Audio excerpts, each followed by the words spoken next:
ಉದ್ಯೋಗದಲ್ಲಿ ದೊಡ್ಡವರು, ನಮ್ಮ ರಾಥೋಡ್ ಸರ್ ಅವರು, ಅವರ ಅಧ್ಯಕ್ಷತೆಯಲ್ಲಿ ಈ ಒಂದು ಕಾರ್ಯಕ್ರಮ ನಡೀತಾ ಇದೆ. ಹಾಗಾಗಿ ಅವರಿಗೆ ಮೊದಲು ಧನ್ಯವಾದಗಳನ್ನ ಈ ಸಂದರ್ಭದಲ್ಲಿ ಹೇಳಲಿಕ್ಕೆ ಇಷ್ಟಪಡ್ತೀನಿ. ಅದೇ ರೀತಿ ದಾವಣಗೆರೆ ಜಿಲ್ಲಾ ಶಿಕ್ಷಕರ ಒಂದು ಉಪನ್ಯಾಸಕರಾಗಿರ್ತಕ್ಕಂಥ ಸಂಜೀವ್ ಕುಮಾರ್ ಸರ್ ಅವರೇ, ಹಾಗೂ ನನ್ನ ಪ್ರೀತಿಯ ಅಕ್ಕಂದಿರು ಆಗಿರ್ತಕ್ಕಂಥ ಹಾಗೂ ತಂಗಿಯೂ ಕೂಡ ಆಗಿರ್ತಕ್ಕಂಥ MNK ಸರ್ ಅವರೇ, ಹಾಗೂ ಎಲ್ಲರಿಗೂ ಕೂಡ ನಮ್ಮ ಸ್ಟಾಫ್ಗೆ ಮತ್ತೆ ನಮ್ಮ ಎಲ್ಲ ಮಕ್ಕಳಿಗೆ ಊಟೋಪಚಾರವನ್ನು ನೀಡಿರ್ತಕ್ಕಂಥ ಹನುಮಂತರಾಯಪ್ಪ ಸರ್ ಅವರೇ, ಅವರನ್ನ ಕರೆದಿರ್ತಕ್ಕಂಥದ್ದು ತುಂಬಾ ಸಂತೋಷ.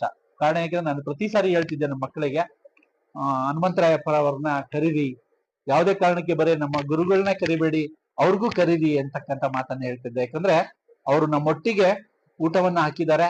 ಆ ಶಾಲೆಯನ್ನ ಸುಮಾರು ದಿನಗಳ ಕಾಲ, ಅಂದ್ರೆ ನಾವೆಲ್ಲ ಹೊಟ್ಟೆ ಕಿಚ್ಬಿಡ್ತಾ ಇದ್ವಿ RR ಸರ್ ಹೇಳಿದ ಹಾಗೆ. ಅಷ್ಟು ಚೆನ್ನಾಗಿದೆ, ಸ್ಕೂಲ್ ಚೆನ್ನಾಗಿಲ್ಲ ಅನ್ನೋರು ನಾವು ಬಂದಂತ ಸಂದರ್ಭದಲ್ಲಿ. ಅವರ ಒಂದು ಸಪೋರ್ಟ್ ಅಲ್ಲಿ ನಾವು ನಮ್ಮ ಶಾಲೆಯನ್ನ ಆ ಗಾರ್ಡನ್ ಅನ್ನ ಬೆಳೆಸೋದಿಕ್ಕೆ ಮತ್ತೆ ನೀರನ್ನ ತರೋದಿಕ್ಕೆ ಪ್ರಯತ್ನ ಪಟ್ಟಂತಹ ಸಂದರ್ಭದಲ್ಲಿ ತುಂಬಾ ಉಪಕಾರವನ್ನು ಮಾಡಿರ್ತಕ್ಕಂಥವರು ಹನುಮಂತರಾಯಪ್ಪ ಸರ್ ಅವರು. ಇವತ್ತು ಗಿಡ ಚೆನ್ನಾಗಿದ್ದಾವೆ ಅಂದ್ರೆ ಅವರೇ ಕಾರಣ ಅದಕ್ಕೆ. ಒಂದ್ಸಾರಿ NBT ಸರ್ ಅವರು ಯಾವ್ದೋ ಗಿಡ ಕಟ್ ಮಾಡಿದಾಗ ಗಿಡ ಜಗಳ ಆಗಿತ್ತು.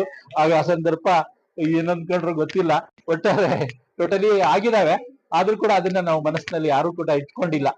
ಹಾಗೂ ಈ ಒಂದು ಎಲ್ಲ ಮಕ್ಕಳನ್ನ 2005ರ ಬ್ಯಾಚಿನ ಎಲ್ಲ ಮಕ್ಕಳನ್ನ ಇಲ್ಲಿಗೆ ಕರೆತಂದು ಸುಮಾರು ದಿನಗಳ ಕಾಲ ಅವರ ಹಬ್ಬದಿಕೆ ಇತ್ತು. ನಾನು ನಿವೃತ್ತಿ ಆದಂತ ಸಂದರ್ಭದಲ್ಲಿ ನರಸಿಂಹಮೂರ್ತಿ ಮತ್ತೆ ಚಿದಾನಂದ ಬಂದು ಸರ್ ಮಾಡ್ಬೇಕು ಫಂಕ್ಷನ್ನ, ನೀವು ನಿವೃತ್ತಿ ಆಗಿದ್ದೀರಾ ಅಂತ. ನಾನು ಹೇಳಿದೆ, ಜಿಲ್ಲಾ ಪಂಚಾಯತ್ಗೆ ನಿಂತ್ಕೊಂಡು ಅಲ್ಲಿ ಗೆದ್ದು ನಾದೂರ್ ಕ್ಷೇತ್ರದಲ್ಲಿ ZP ಅಧ್ಯಕ್ಷ ಆದ ಮೇಲೆ ಈ ಕಾರ್ಯಕ್ರಮ ಮಾಡು, ಅಲ್ಲಿವರೆಗೂ ಬೇಡ ಅಂತಕ್ಕಂಥ ಮಾತನ್ನ ಹೇಳ್ತಾ ಇದ್ದೆ.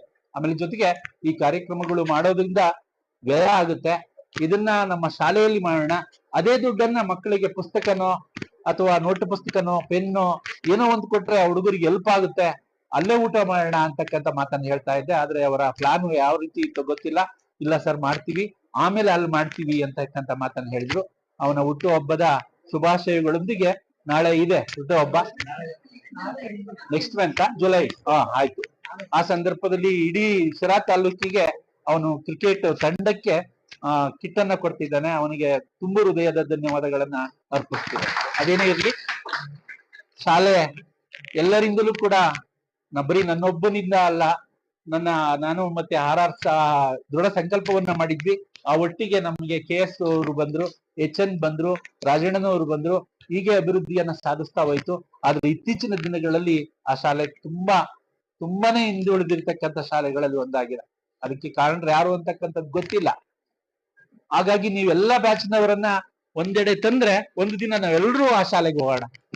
ಎಷ್ಟು ಕೆಲಸ ಆಗುತ್ತೋ ಅಷ್ಟು ಮಾಡಬೇಡ, ಮುಂದೆ ಅವರು ಅನುಕರಣೆಯನ್ನಾದ್ರೂ ಮಾಡ್ಲಿ ಅಥವಾ ಹಾಳಾಗಿ ಹೋದ್ರು ಬಿಡ್ಲಿ, ಅದು ಅವ್ರಿಗೆ ಸೇರಿರ್ತಕ್ಕಂಥದ್ದು. ಒಟ್ಟಾರೆ ಒಂದು ದಿನ ಹೋಗ್ಬೇಕು ನಾವು, ಅವರಿಗೆ ಪ್ರೇರಣೆಯನ್ನ ಕೊಡ್ಬೇಕು ಅಂದ್ರೆ ನಾವು ಮಾಡಿರ್ತಕ್ಕಂಥ ಕೆಲಸಗಳನ್ನ ಅವರೊಟ್ಟಿಗೆ ನಾವು ಹಂಚ್ಕೋಬೇಕು. ಯಾಕಂದ್ರೆ ಈಗ ಹೊಸದಾಗಿ ಬಂದಿರ್ತಕ್ಕಂಥ ಮೇಡಮ್ ಇದ್ದಾರೆ, ಅವರು KS ಸೈಡ್ ಅಂತೆ, ಅವರ ಯಜಮಾನ್ರು ಎಲ್ಲೋ ಲಕ್ನಹಳ್ಳಿಯಲ್ಲಿ ಕೆಲಸ ಮಾಡ್ತಾರೆ, ಅವರು ಚಂಗಾವರದಲ್ಲಿ ಮಾಡ್ತಾ ಇದ್ದಾರೆ. ಹಾಗಾಗಿ ಮೊನ್ನೆ ನಾನು ಊರಿಗೆ ಹೋಗ್ಬೇಕಾದ್ರೆ ನೋಡಿದೆ, ಹಿಂದೆ ಇದ್ದಂತೆ ಇಲ್ಲ, ಈಗ ಸ್ವಲ್ಪ ಬದಲಾವಣೆ ಆಗಿದೆ. ಕಸ ಗಿಡಗಳು ಇಲ್ಲ, ಗಿಡಗಳೆಲ್ಲ ಹೋಗ್ಬಿಟ್ಟಿದಾವೆ. ಆ ಗಿಡಗಳನ್ನ ನಾಟಿ ಮಾಡಿ ಅಶೋಕ ಟ್ರೀಗಳು ಮಾತ್ರ ಗಗನಕ್ಕೆ ಮುಟ್ಟಿದಾವೆ, ಅವನ್ನ ಕಟ್ ಮಾಡಿಸ್ಬೇಕು.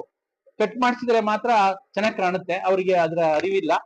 ಟೋಟಲಿ ಒಂದ್ ದಿವಸ ಹೋಗೋಣ, ಯಾವತ್ತು ನೀವ್ ಹೇಳ್ತಿರೋ ಅವತ್ತು RR ಸರ್ ಬರ್ತಾರೆ, KS ಬರ್ತಾರೆ, ನಾನು ಬರ್ತೀನಿ, HN ಬರ್ತಾರೆ, ಹನುಮಂತರಾಯಪ್ಪರು ಬರ್ತಾರೆ, MN PMKನು ಬರ್ತಾರೆ, ಎಲ್ಲರೂ ಬರ್ಲಿ. ಶಾಲೆಯಲ್ಲಿ ಕೆಲಸ ಮಾಡಿರ್ತಕ್ಕಂಥವ್ರು ಎಲ್ಲರನ್ನೂ ಕರೆದು ಬಿಟ್ಟು ಒಂದ್ ದಿವಸ ಹೋಗೋಣ ಅಂತಕ್ಕಂಥ ಮಾತನ್ನ ಹೇಳ್ತೀನಿ. ಒಟ್ಟಾರೆ ನನ್ನ ದೃಷ್ಟಿಕೋನ ಇದ್ದಿದ್ದು 25/9/99ರಲ್ಲಿ ಆ ಶಾಲೆಗೆ ಬಂದೆ. ಆಗ ಇದ್ದಂತಹ ಸಂದರ್ಭ RR ಸರ್ ಹೇಳಿದಾಗೆ ಬೀಗ ಜಡಿದರು ಬಾರದ BO ಅಂತಕ್ಕಂಥ ರೀತಿಯಲ್ಲಿ 96ರಲ್ಲಿ 17 ಜನ ಇದ್ರಂತೆ. 17ಕ್ಕೆ 17 ಜನ ಫೇಲ್. ಯಾರು ಬಿಡ್ತಾರೆ? ಯಾಕಂದ್ರೆ ಸಂಬಳ ಕೊಡ್ತಾರೆ, ಮತ್ತೆ ಸ್ಕೂಲ್ ಇದೆ, ಆದ್ರೆ ಯಾರು ಬಿಡ್ತಾರೆ? ಊರ್ನವರು ಬಿಡಲ್ಲ, ಇಲಾಖೆನೂ ಬಿಡಲ್ಲ.